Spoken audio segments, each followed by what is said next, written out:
Bonjour, je suis Vincent Ayotte de Limitaddict. On va voir ensemble comment faire un plan topo avec le logiciel Limitaddict en association avec TopStation. Donc, première chose, la partie calcul a déjà été faite ici. Donc, j'ai calculé ma polygo en local, mais dans un système CC50. D'accord. Donc, j'ai calculé ma polygo qui est ici.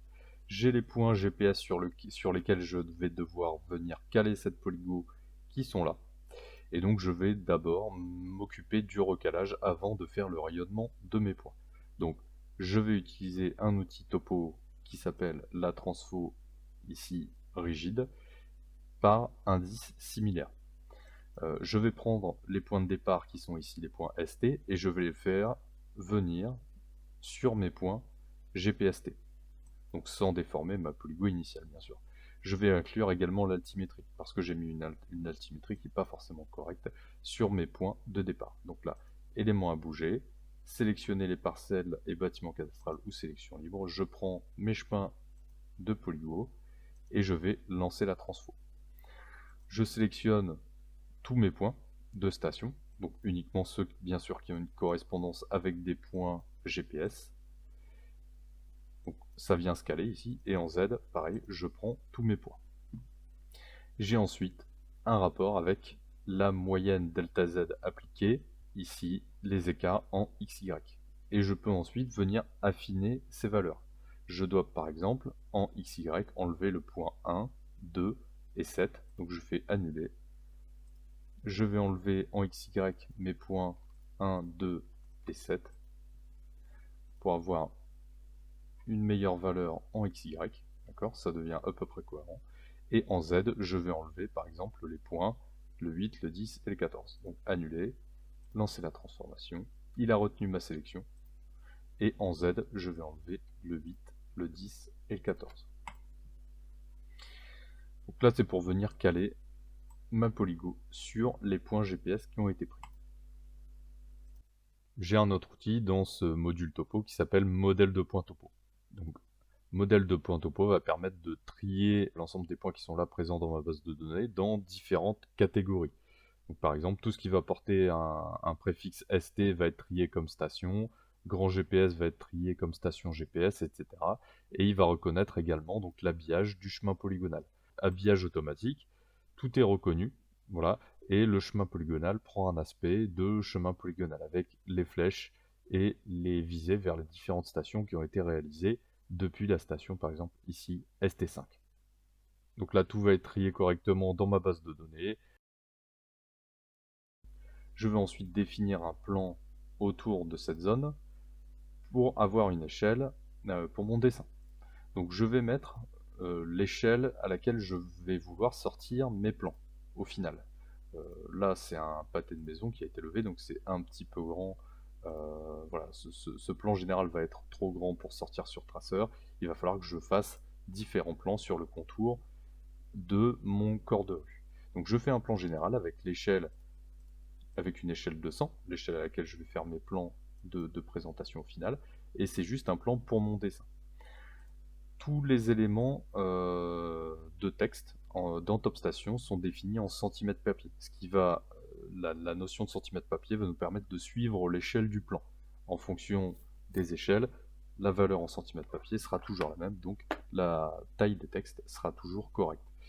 Il y a un même système de normalisation qui va fonctionner sur les blocs et qui va nous permettre donc de suivre l'échelle des plans. Là maintenant, ma polygo est calée, mon plan est généré sur ma zone, je vais pouvoir rayonner mes points. Donc je rayonne mes points sont rayonnés, très bien, hein. Et je vais ensuite donc appliquer mes codes cartographiques. Donc j'utilise l'outil qui est ici pour appliquer les codes cartographiques. Alors la codification est une codification que nous fournissons, mais qui est bien sûr personnalisable. Vous la retrouvez également dans le logiciel si vous souhaitez dessiner par la suite. Vous avez fait un croquis, vous souhaitez dessiner. Tous les éléments de la codification sont présents ici, sous différentes classes, bâtiment, clôture, assainissement, voilà, toutes les classes sont ici. Et vous avez environ 550 codes qui continuent donc à évoluer en fonction des demandes des clients. Voilà, vous avez une codification à jour et évolutive et performante. Alors autre chose, hein, dans la codification, nous avons un ensemble de symboles, nous avons des lignes fermées, des symboles en 1 point, 2 points, 3 points, et nous avons une catégorie de symboles qui s'appelle des symboles projetés. Donc les symboles projetés sont des symboles qui vont automatiquement, lors de l'application des codes cartographiques, aller se projeter sur des lignes de façade ou de murs existantes. Donc vous voyez ici, l'ensemble de mes symboles vont se projeter correctement sur mes façades. Ce qui me permet de gagner aussi beaucoup de temps dans le traitement. Je vais ensuite donc pouvoir m'attacher à, ici, gérer un petit peu l'affichage de mes différents éléments. Donc déjà, tous mes symboles, ici, en un point, orientable, je veux qu'ils soient dans l'angle de mon plan. Donc, je vais choisir la valeur de mon angle plan, je vais bloquer la propriété de mon angle plan, vous voyez ici, il s'est bien mis dans l'angle plan, et je vais utiliser la commande pour répercuter, donc l'attribut que j'ai sélectionné, donc le gisement, sur l'ensemble des éléments qui sont dans mon filtre de sélection. Ici, nous ne travaillons pas par calque, nous travaillons par modèle principalement. Donc c'est un filtre qui est appliqué ici et qui permet de sélectionner tous les éléments en un point qui sont orientables. Vous voyez, hein, peu importe que ce soit de l'éclairage, que ce soit du mobilier urbain, tous les symboles orientables en un point de mon plan vont être sélectionnés et vont se placer dans l'angle du plan. Ensuite, je vais utiliser une fonction qui va me permettre, alors vous voyez ici dans la codification, j'ai un outil de mur avec des piliers intercalés. Les piliers pour l'instant sont des blocs, donc je vais vouloir découper mes murs par rapport à ces blocs, pour pouvoir décaisser ici le dessin de mon bloc. Donc j'ai un outil pour le faire automatiquement qui se trouve dans les Mitalis qui s'appelle outil pilier. Je découpe mes lignes de mur par rapport à mon pilier, donc encore la même chose, hein, j'ai un filtre de sélection pour aller sélectionner tous mes murs, puis tous mes piliers de découpe, et le logiciel va donc aller découper ces piliers. Dans le même outil, je vais convertir mes piliers en zones, pour pouvoir avoir complètement la main libre sur la modification de ces piliers, hein, au cas où il y aurait des piliers un peu spéciaux. Vous voyez là pour l'instant c'est un bloc, hein, donc je peux modifier la taille de ce bloc, mais je peux pas dire, voilà, je veux adapter ce pilier ou mettre une encoche ici, je ne suis pas libre.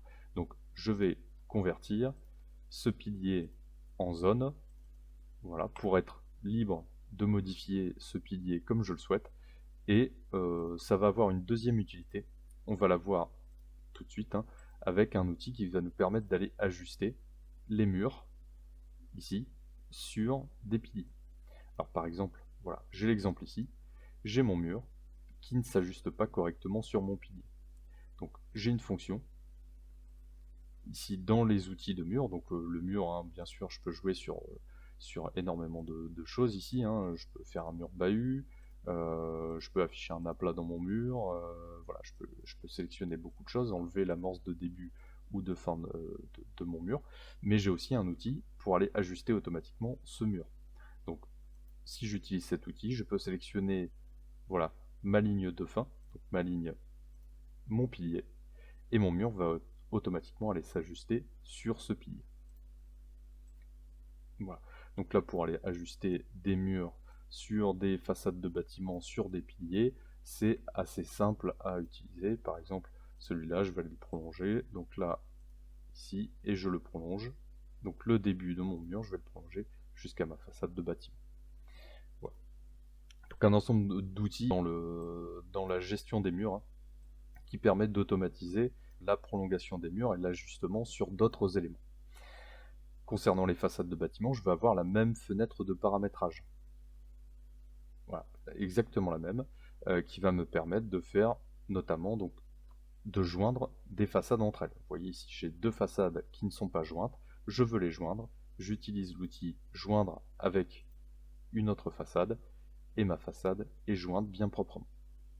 Je veux changer les propriétés de ma façade, je modifie la largeur de ma hachure à 3 mètres. Dans ce type de plan, ça va être un peu plus visible, et donc je vais bloquer cette propriété, la répercuter sur, voilà, l'ensemble des façades de bâtiments de mon plan. Dans ce logiciel, où on va aller dessiner des objets. on va dessiner un objet de mur. Donc je vais aller dans bâtiment clôture et dessiner directement un mur. Quand je dessine un mur, que ce soit dans la codification ou ensuite, comme je viens de vous montrer en passant par le menu Carto, c'est un objet que je dessine. Cet objet a des informations dans la base de données, notamment donc les calques. Les calques sont automatiquement renseignés. Il n'y a pas besoin d'aller trier ces éléments. Ces éléments sont automatiquement triés, ils sont dessinés et ils sont triés automatiquement dans les bons calques. Donc là, plus besoin de s'embêter avec ça. Je vais avoir d'autres commandes, forcément d'autres fenêtres de paramétrage. Par exemple, je vais sélectionner mes lignes blanches et je vais dire que je veux mettre un remplissage ici dans ma ligne de marquage au sol. Je coche donc l'option remplissage et j'utilise la commande répercuter pour aller mettre un remplissage sur toutes les lignes blanches de marquage au sol, toutes les lignes de marquage au sol de ma base de données. Ensuite, je peux aller utiliser un autre outil qui va me permettre de générer automatiquement du texte d'altitude sur les lignes. Alors à savoir que dans Top Station, toutes les lignes, ici, donc la vue est contrainte en 2D, on n'a pas d'orbite contrainte dans ce logiciel. Par contre, l'avantage c'est que toutes les lignes qui sont attachées à des points topo 3D sont des polylignes 3D. Donc ayant l'information des points auxquels ces lignes sont attachées, on va pouvoir donc interpoler du Z sur les lignes, ça fait partie des avantages d'avoir des polylignes 3D, mais on va aussi pouvoir générer automatiquement du texte d'altitude sur ces lignes. Pour ça, je vais utiliser la fonction qui se trouve ici dans Topo et qui s'appelle générer texte d'altitude. Alors ici, on peut paramétrer les différentes lignes sur lesquelles on veut tracer du texte d'altitude. On peut paramétrer également la taille des textes d'altitude. Vous voyez, 0,14, 0,16, donc toujours avec la valeur de centimètres papier que je vous ai expliqué. Et donc on peut ici entrer les valeurs de pas minimum entre deux textes d'altitude attachés à une même ligne ou deux textes d'altitude de deux lignes différentes. Voilà. Et donc je vais démarrer l'opération pour générer du texte d'altitude sur toutes les lignes 3D. Voilà. Donc vous voyez, les textes d'altitude sont placés correctement le long de mes lignes. À savoir que chaque ligne, dans la codification, donc chaque ligne a un sens pour savoir où placer ce texte d'altitude, afin d'éviter les manipulations ensuite de texte d'altitude, de devoir venir les déplacer. Alors il y a toujours des cas de figure où il faut déplacer les textes d'altitude, ça c'est obligatoire. Bon, ça se déplace facilement. Voilà pour la génération des textes d'altitude. Autre chose que je vais pouvoir faire, c'est contrôler mes points doubles. Bon, je ne l'ai pas fait, je vais le faire tout de suite. Vous voyez ici, j'ai un symbole de point double. Donc je vais utiliser dans Topo l'outil point double.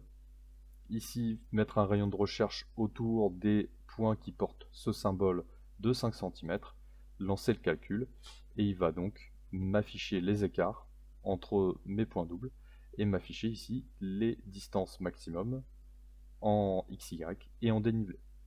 Pour voir où se trouve le problème, je remonte un peu, là j'ai 3,4 cm entre le point 3007 et 2842, je vais viser le point 3007.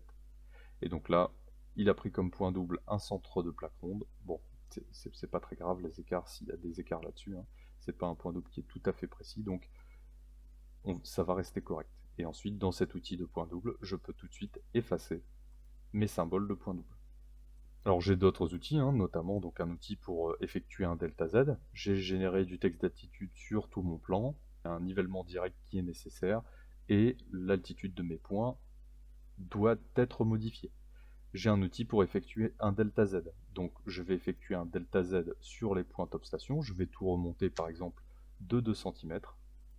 Je vais remonter de 2 cm tous mes points et tous mes points de station. Le logiciel donc va s'occuper de remonter les points topo de 2 cm, mais va également transmettre l'information aux éléments liés, c'est-à-dire donc aux lignes et au texte d'altitude.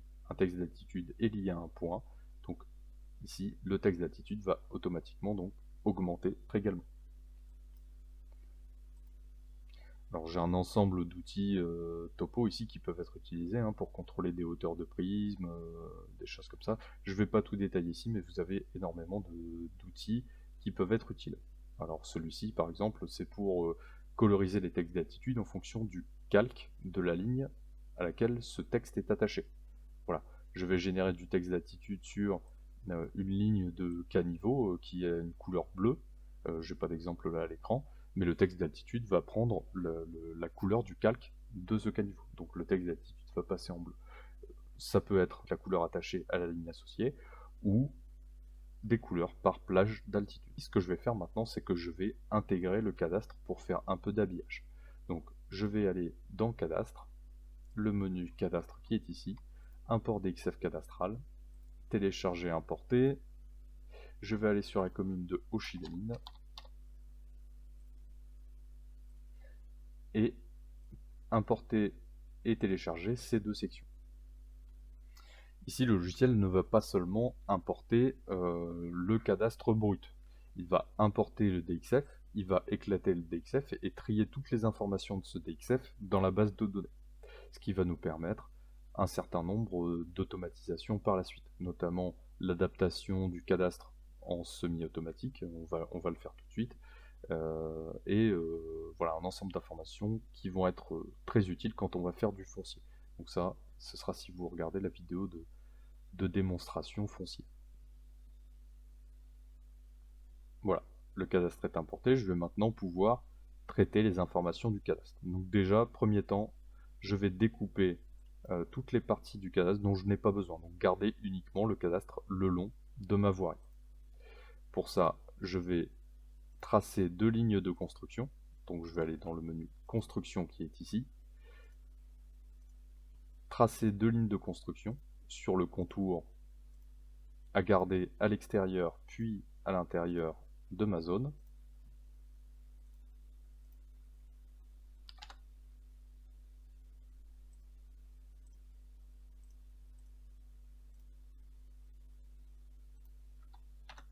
Voilà. Et donc je vais demander au logiciel, donc dans le menu cadastre, de faire un masque de visibilité à l'intérieur de ces deux éléments. Donc j'utilise une fonction qui s'appelle l'inondation. Ces lignes représenteront donc des murs et je vais donc inonder cette zone. Donc, tout ce qui ne va pas être arrêté par ces murs de contour, ces limites de contour, va être gardé par l'outil de découpe du cadastre. Ce que le logiciel va également faire, c'est qu'il va me prendre tous les textes des parcelles qui vont rester dans l'affichage. Il va prendre tous les textes qui sont à l'extérieur de cet affichage et venir me les remettre dans les parcelles. Voilà, donc l'opération est finie. Je peux aller supprimer mes lignes de construction. Je n'en ai plus besoin. Et donc le cadastre a été proprement intégré et les textes repositionnés à l'intérieur de la zone que j'ai voulu garder. Autre chose que je vais vouloir faire, là j'ai beaucoup de bâtiments qui se chevauchent avec du bâti levé, je vais vouloir les supprimer. Donc je vais dans Cadastre, Bâtiments, et supprimer en automatique les bâtiments chevauchés avec du levé. Le logiciel reconnaît les bâtiments qui sont chevauchés et va aller donc les supprimer.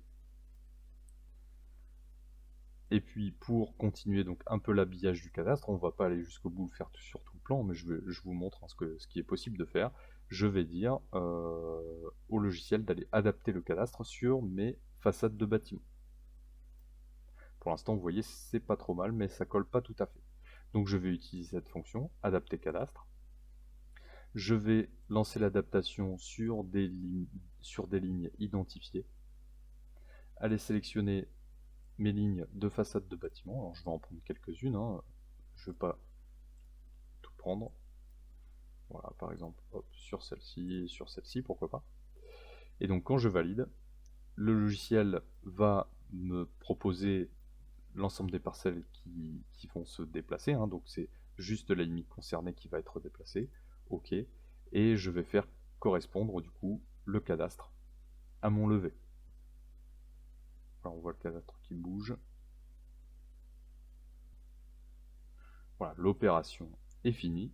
Alors, j'ai sélectionné des lignes, vous voyez ici, c'est pas sur une ligne, donc je peux venir l'adapter, on va dire plus ou moins manuellement. De la même manière que j'ai adapté sur des lignes identifiées, je peux adapter le cadastre sur la ligne de mon choix. Donc, je vais mettre une tolérance plus faible. et je vais adapter sur une ligne digitalisée. Et je vais prendre la ligne qui va partir de mes angles de bâtiment. Voilà. Et donc, maintenant, mon cadastre a été adapté, je l'ai nettoyé, c'est plutôt propre, hein. Il va falloir que je gère mon affichage.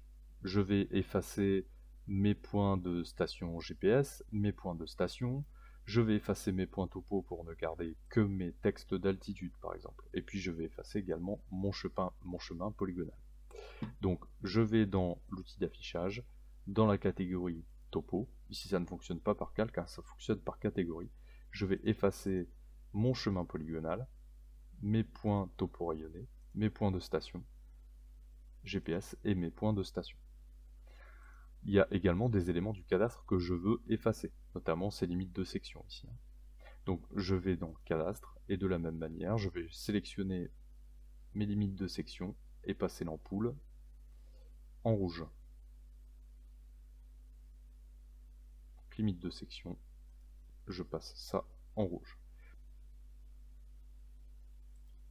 Une fois que mon affichage est correct, il correspond à ce que je veux voir afficher, je vais ensuite passer à mes présentations. On va créer un premier plan qui va être le modèle pour les autres. Donc on crée un plan. Ici, je vais les faire à l'échelle de 100.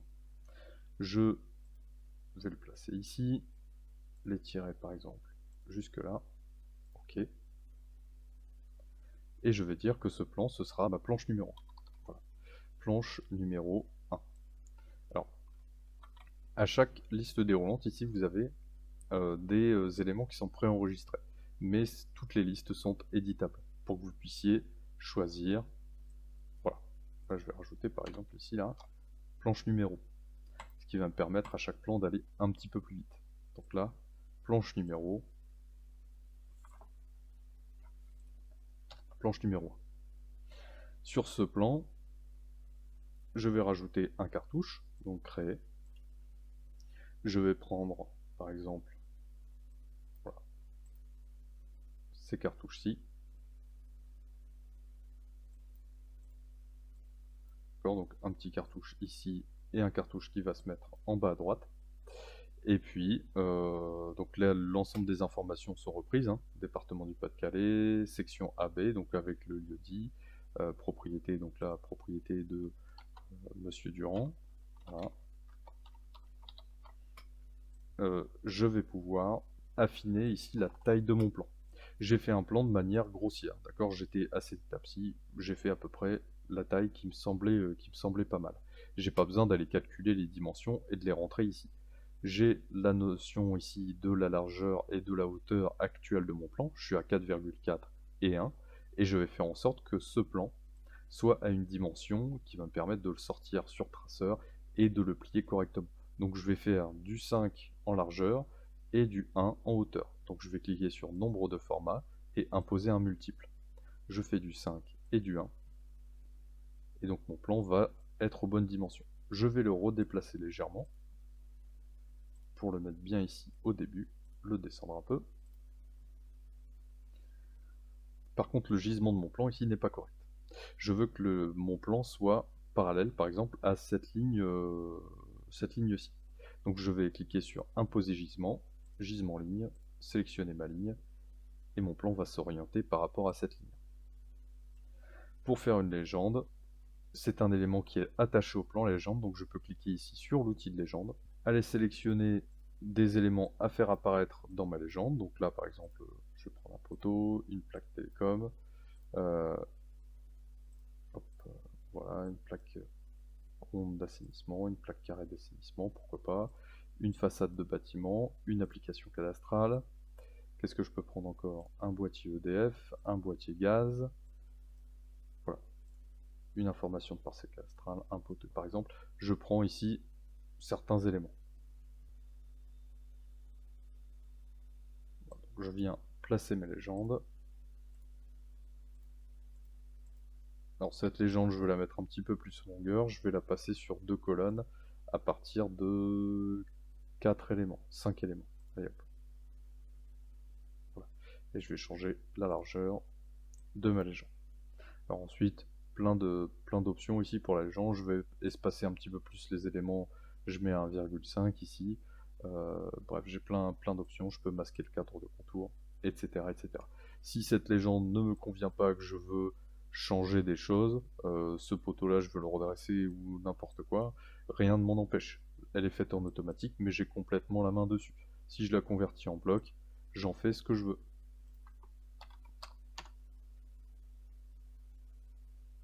Voilà. Et là, maintenant, j'ai voilà, le bloc avec le contour. Et puis, je peux sélectionner mon symbole ici et le mettre comme je veux. Gisement, voilà. Je le dresse comme je veux. Et puis, je fais ce que je veux avec cette légende. Une autre notion qui existe dans TopStation, qui est très importante et qui permet de sécuriser également tous vos fichiers directement, hein, c'est le principe de l'historique. À chaque fois que vous allez réaliser une opération dans le logiciel, une marque va être faite dans l'historique. Ce qui va vous permettre ici de remonter à un état de plan à un moment donné. D'accord ? Si je remonte, voilà, je remonte un état de plan à un moment donné. Ça, c'est une première utilité. La deuxième utilité, c'est qu'à chaque étape qui est ici listée, mon plan est automatiquement enregistré. Donc, donc déjà, je n'ai plus besoin d'enregistrer. D'accord ? Si je dois quitter cette base de données, je la ferme, je n'ai pas besoin d'enregistrer quoi que ce soit. Si j'ai une coupure de courant, également, tout est enregistré. On a en plus de cette fonction d'enregistrement automatique qui s'appelle l'historique, hein, rajouter des fonctions de sauvegarde pour être vraiment absolument certain que vous n'ayez aucun problème en cas de coupure de courant, etc. Donc j'ai mon premier plan de base, je vais continuer à faire mes autres présentations. Et je vais maintenant donc dupliquer ce plan. Je vais sélectionner ce plan, dupliquer ce plan.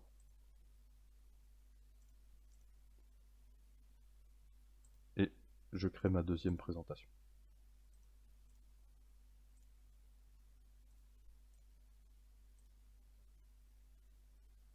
que je vais appeler planche numéro 2.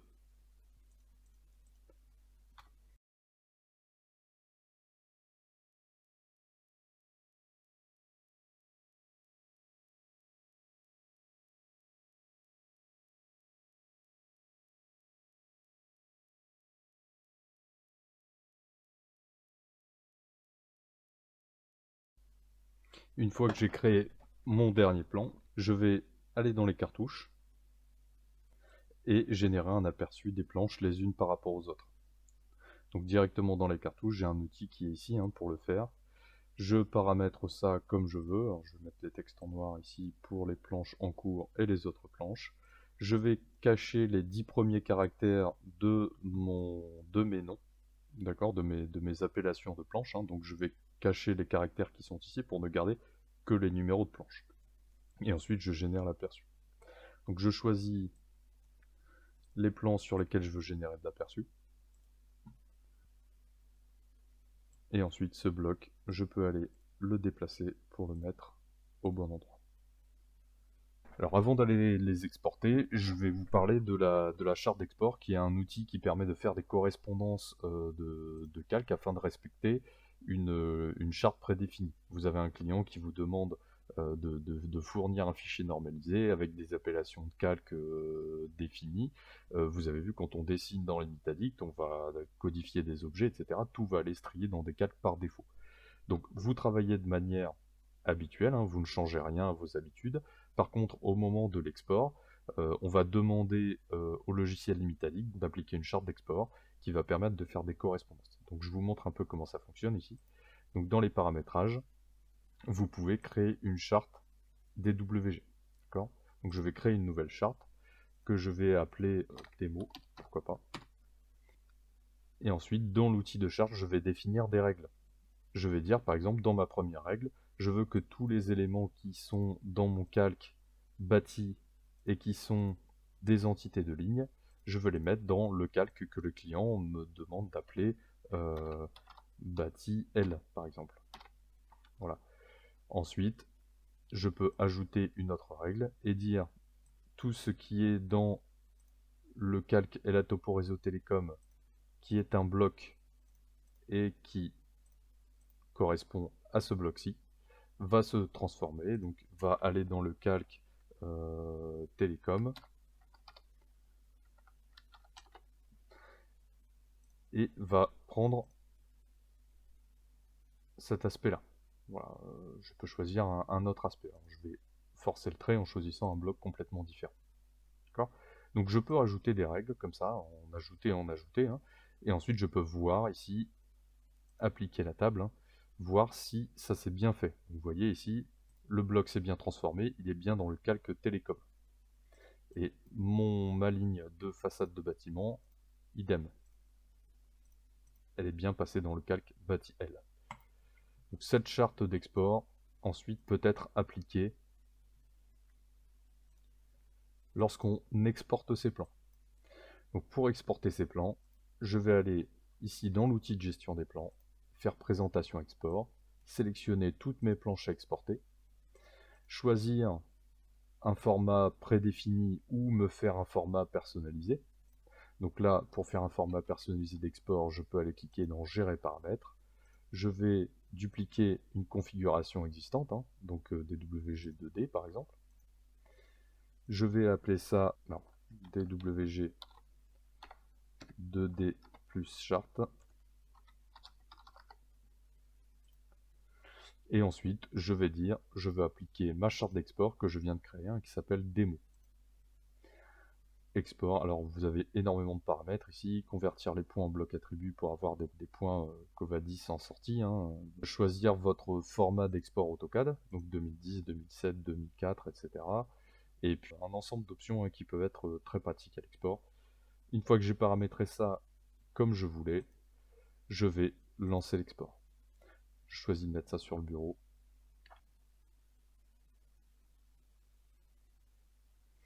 Voilà, donc mes exports sont finis.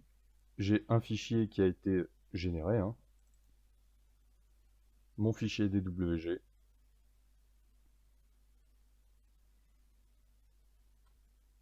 Il va comprendre toutes les présentations que j'ai faites. Donc, un fichier qui va comprendre toutes les présentations que j'ai faites dans Evitadict et en espace objet, la totalité de mon dessin.